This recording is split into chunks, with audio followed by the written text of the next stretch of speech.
Assalamualaikum warahmatullahi wabarakatuh. Halo semuanya, bagaimana kabarnya hari ini? Yang saya lihat lengkap semua ya. Semoga semuanya dalam keadaan sehat selalu. Oke, sebelum memulai, alangkah baiknya kita awali dengan hal yang baik, yaitu berdoa. Berdoa menurut agama dan kepercayaan masing-masing. Berdoa dimulai. Berdoa dicukupkan. Sebelum mulai, izinkan saya untuk membacakan pantun nih kepada kalian semua. Jangan lupa nanti bilang cakep ya. Oke, jalan-jalan bersama sahabat untuk pergi ke hutan kota. Halo orang-orang hebat, apakah sudah siap untuk belajarnya? Oke, kalau sudah siap semua, langsung aja kita masuk ke materi hari ini ya. Sebelum masuk ke inti materinya, kita review dan berpikir sebentar ya. Kemarin kita udah mempelajari tentang dasar-dasar spreadsheet. Tapi tahu nggak sih, spreadsheet itu bisa kita gunakan di kehidupan sehari-hari untuk apa aja? Ada yang bisa sebutin? Bener banget, kita bisa pakai spreadsheet untuk absensi dan nilai, rekap data identitas, input gaji pegawai, sampai ke transaksi akuntansi. Ini semua bisa kita pakai untuk menggunakan aplikasi spreadsheet. Tapi ini ada yes or no-nya nih. Kalau pakai Excel atau spreadsheet masih input manual, itu no banget ya teman-teman. Tapi kalau pakai Excel dengan rumus atau formula, itu baru yes. Oke, ini ada yang tahu simbol-simbol apa yang ada di layar? Bener banget, jawabannya simbol matematika. Ada plus, kali, min, dan bagi ya. Ini juga berhubungan dengan materi spreadsheet kali ini, yaitu rumus dan fungsi matematika. Ada yang tahu apa itu rumus dan fungsi matematika? Rumus atau biasa dikenal dengan formula merupakan suatu persamaan yang dimaksudkan untuk melakukan perhitungan terhadap nilai yang ada di dalam worksheet dengan suatu rumus dalam matematika tadi.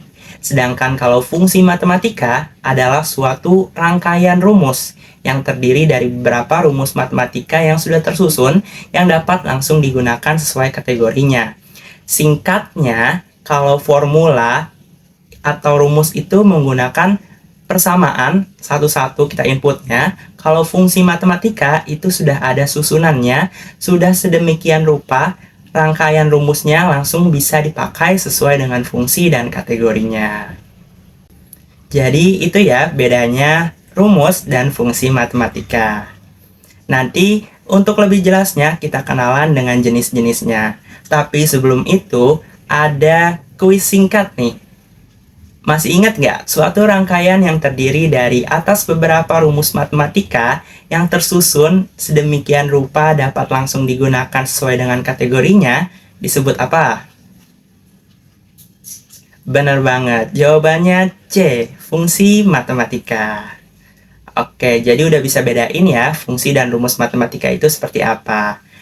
Langsung saja kita next, yaitu ada jenis-jenis rumus atau formula matematika nih. Yang pertama tadi ya, rumus dulu nih. Ada kita bongkar jenis-jenisnya. Ada 5 teman-teman. Yang pertama itu ada penjumlahan. Jadi kalau untuk menjumlahkan antara satu sel dengan satu sel lainnya, kalau untuk menjumlahkannya menggunakan tanda atau simbol plus. Begitu juga dengan pengurangan menggunakan tanda minus. Lalu yang ketiga untuk perkalian antara satu sel dengan sel lainnya, di tengahnya diberikan simbol bintang di atas. Dan kalau untuk pembagian itu menggunakan tanda slash atau garis miring.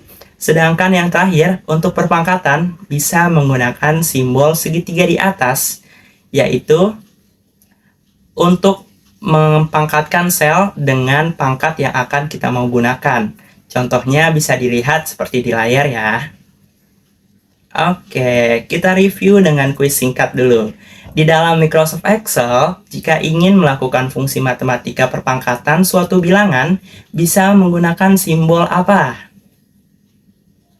Benar banget, jawabannya B, menggunakan segitiga kutip di atas. Kalau tadi untuk jenis-jenis formula atau rumus matematika, sekarang kita ke jenis fungsi dari matematika ya. Oke, yang pertama itu ada banyak sebenarnya fungsinya. Ini ada kategorinya nih. Yang pertama fungsi pembulatan. Fungsi pembulatan ini untuk membulatkan angka. Ada 3 fungsi. Ada scaling untuk pembulatan angka ke atas. Lalu ada kebalikannya, floor itu untuk membulatkan angka ke bawah. Dan int untuk membulatkan angka menjadi nilai yang paling dekat. Lalu ada fungsi akar kuadrat.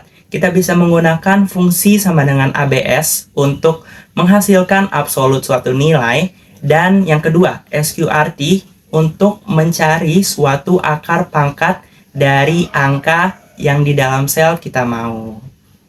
Selain 2 fungsi itu juga ada fungsi lainnya, yaitu fungsi sudut, di mana ada 5 ya yang dapat kita gunakan di fungsi sudut ini, yaitu ada degree untuk mengubah suatu nilai sudut dari radian ke derajat, lalu kebalikannya juga ada radians untuk mengubah suatu angka derajat jadi radian, lalu yang ketiga ada sin, sudut, lalu cos, dan tan yang biasa kita kenal nih di pelajaran matematika trigonometri untuk mencari nilai angka dari itu.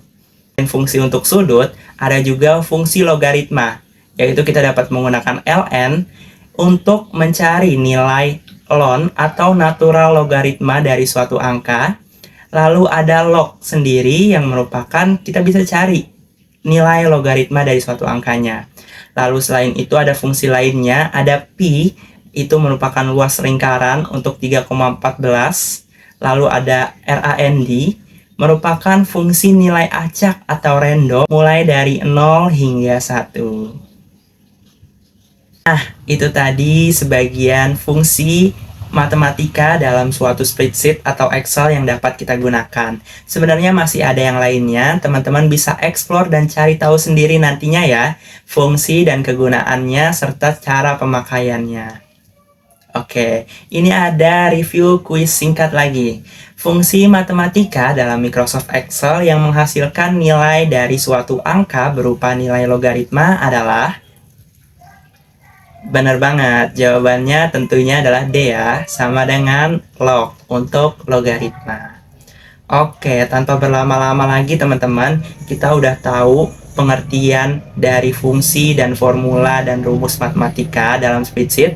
Kita juga udah tahu jenis-jenisnya. Sekarang kita latihan praktek.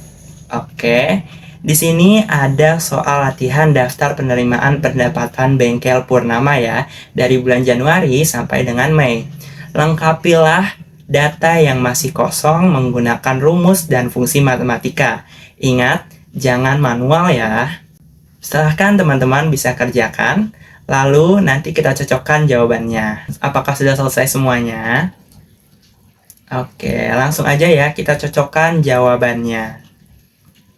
Nah, ini dia jawabannya. Apakah sama hasilnya teman-teman? Kalau sudah sama, berarti dapat disimpulkan kita udah tahu nih teorinya dari mulai pengertian sampai jenis-jenisnya, sampai kita udah praktik langsung nih caranya. Sekarang, saya mau tahu, ekspresikan diri kalian setelah mempelajari rumus matematika ini. Ekspresi kalian yang mana nih? Nomor 1, nomor 2, atau nomor 3? Semoga nomor 3 semua ya. Nomor 3 ini menunjukkan kurang lebihnya seperti ekspresi paham. Semoga teman-teman di sini paham semua. Oke, apakah ada pertanyaan?